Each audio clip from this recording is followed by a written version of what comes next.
Hey everybody, Ron here. This is my campaign diary for the Eberron campaign that I'm running, and things have been interesting. Last week I had a game that ended with the party thinking that they were going to go in one direction, or rather I was thinking that the party was going to go in one direction, and they went the opposite direction. So here's what happened. Septimus had a party, and it was really a cover for him to meet with the various dragon marked houses that are part of his growing conspiracy to basically take over Sharon. And they had that meeting, and it was pretty successful. There was a rep from House Kendaric, and from House Deneath, and from House Fierland, and House Civis was not present, but that was all they had. And then a House Baroness from Tharash named Cecily de Tharash also joined, and the House Deneath rep basically gave their support to Septimus on the condition that they can help root out the threat of the Dreaming Dark that is overtaking their house. And so the party seemed pretty set on that goal for today's session. What instead happened was they got caught up with one of the headlines in the newspaper. So I started the session with some headlines from the local Sharon newspaper because I thought that would be interesting, a different way to start off the session strong instead of combat, and and also a way just to brag on them and the players' exploits. But one of the news items was that a village southeast of Fatharon, which is still in Brelin, but it's near the moorland, was ransacked by Warforged loyals to the Lord of Blades. And so the party decided that they were going to go there, and it was time to deal with the Lord of Blades. Now, don't get me wrong, the season 3 of my campaign is the threat is the Lord of Blades. He is the clear and present danger. And they decided that they were going to go for it right now instead of uh, a couple of sessions later when our fourth player would actually be able to join us. So it's really interesting, and this is why you play D&D and not Skyrim, and I love Skyrim. But Skyrim's pretty open, actually. That's a kind of a bad example. But you never know what direction the players will go in. So at this point, I was completely improvising. I had all this stuff. I had the monsters, I had a lair, I had a couple of layers ready, some NPCs and all that kind of stuff. And well, the good news is I don't have to throw that stuff away. I can use that later if they do come back to that later. But they seem to be interested in marching towards the conclusion of the campaign because fighting the Lord of Blades is the conclusion of the campaign, at least the way that I have it set now.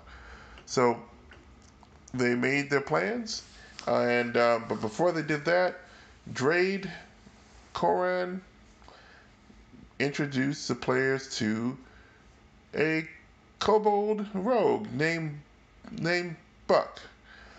Buck is the replacement character for Twinga. The player decided that he wanted to do something different, so he decided to play an assassin. But this time, instead of playing like a human or whatever, he's playing a kobold. He thought that kobolds were pretty neat, and so Buck has a tavern in downstairs. But that's really a front because really he's just a knife for hire, and Drade knew that he was looking for something, but he's a good knife for hire. He looks for his causes are that he looks for are just, at least in his eyes, and he fights for the downtrodden, and that's his whole thing, which is kind of noble. So Drade made arrangements for Septimus and Marv to meet in this tavern and downstairs that was owned by Buck, and so Buck was able to introduce himself, and now we have a party again. some other stuff that happened in the session. We were doing some downtime stuff.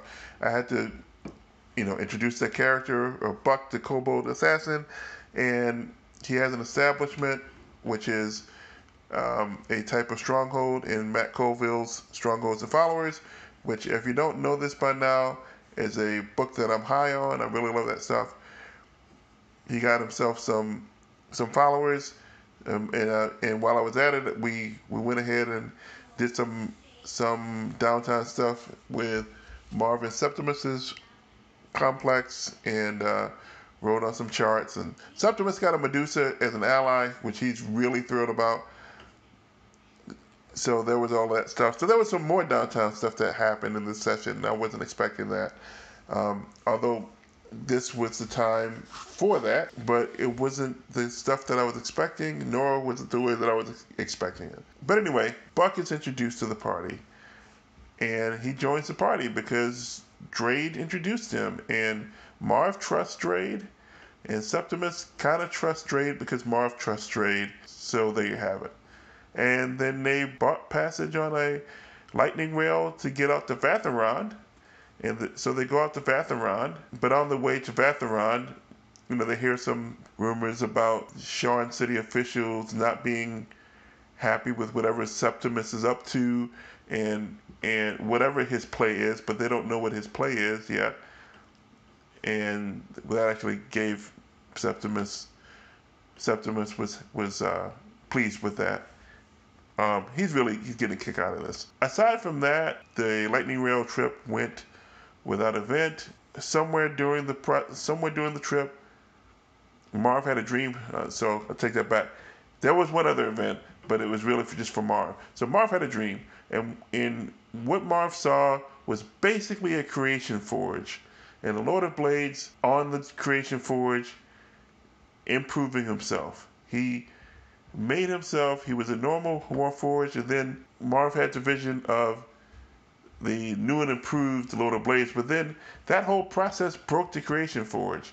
So now, which Lord of the Blades called the Perfection Engine, and he ordered Crisscross to get it fixed, to help get it fixed, and get more Kyber shards, because they needed the Kyber shards to get the Perfection Engine back up and running. And that was the dream. And so what I was trying to convey as a DM was that the Lord of Blades had a Creation Forge, but it was broken.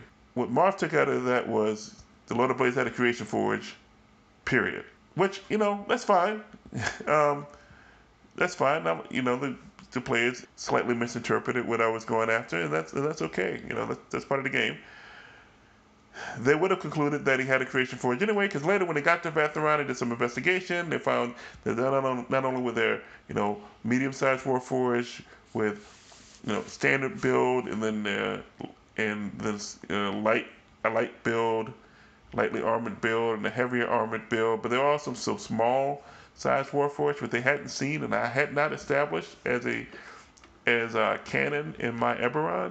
So they concluded that the Lord of Blades had to have a Creation Forge, because none of the canon forges made any small Warforged like that, and so that was cool.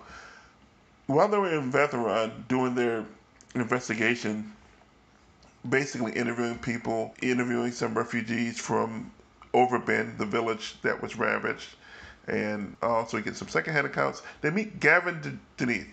Gavin Deneath has some friends, has some sort of relationships, and somebody at Overbend. He does not say who, but he introduced himself as a Sentinel Marshal, and Sentinel Marshals are awesome. So he offered his services free of charge to join them to go to Overbend and do some more investigation and get to the bottom of it. And that was just something I threw in. I just thought it would be neat to throw in another NPC in the mix. I intend on writing him out of the story after whatever happens in Overbend, which I haven't figured out yet. I will have that figured out by next week, and that's gonna be our adventure. What's going on in Overbend? So that'll be cool. But all of this happened because I just threw this headline in, basically to let the players know that yes, the Lord of Blades is on the move, and they totally went in that direction. So that was fun, and we'll see what happens next week. So until next time, I will see you later.